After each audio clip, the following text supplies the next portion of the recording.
Well, good afternoon, folks. Welcome back to the farm. I'm just in here in the barn working on the shelf. The shelf to bring all shelves to Neil.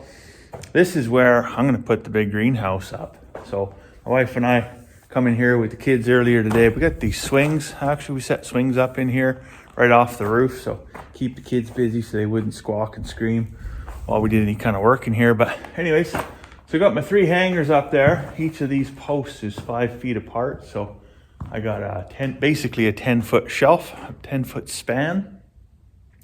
And that's kind of by design because later on, maybe during the winter sometime, I do want to build a small little mezzanine right up here, right above the door, right there.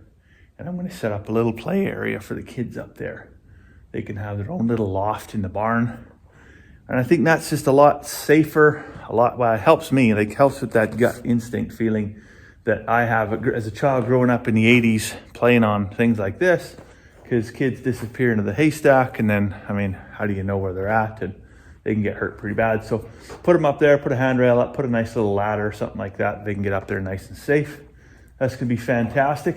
I got a whole mess of panels here, kind of right in my way here right now.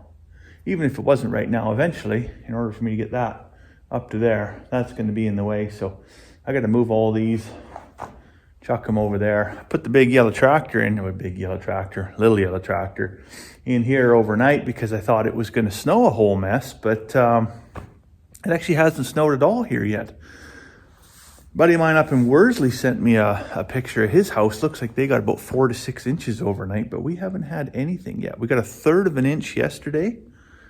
But yeah, no snow yet. So I'm okay with that. I'll take moisture however it comes. And I'm not in any rush necessarily to see the white stuff. If it keeps raining, that's perfect, right? I'll still take that.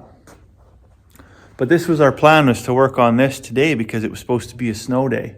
So we'd come in here and work on that while it was miserable outside. But even if it's not miserable outside, I'll still work on that because it still needs to get done. Now, behind the barn here, you've probably been watching me for the last, year and a half or so, walk past these boards here.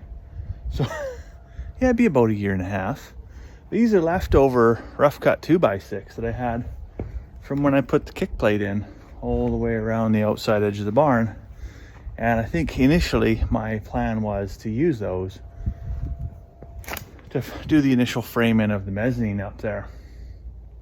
But since all they're doing out here is getting sun bleached and slowly starting to rot, and they're just an eyesore and they're a tripping hazard and all the other bad stuff that you just, like any other farmer, junk laying around the yard, well, it's time to pick it up and put it to use.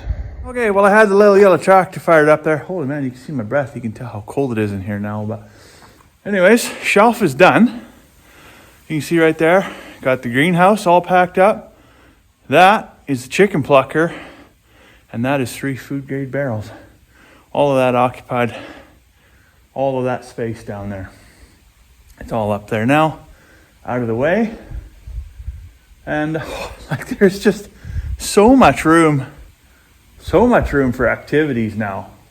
I'm pretty excited about that. So that's fantastic. Now that just decluttered the whole front entryway into the barn. That can all stay up there because there's 2 days of the year that we use the chicken plucker and the food grade barrels. The one thing I am going to do though, because that'd be a real nice place for starlings and whatnot, swallows, whatever it is that hangs out in barns. Swallows, I think, is what it is. To go make a big nest in that plucker. So I'm going to find a barrel lid is actually what I'm going to find, a barrel lid, and I'll just set it down over top of that plucker and keep everything that's supposed to be outside. Anyways, I had the fingers crossed that maybe we were going to skip it. Maybe we're going to skip it this year, but no.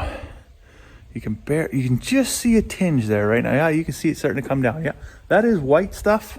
Yes, winter is coming. Winter has maybe just arrived. I'm not sure yet. It remains to be seen, but I'm guessing by morning we'll know for sure.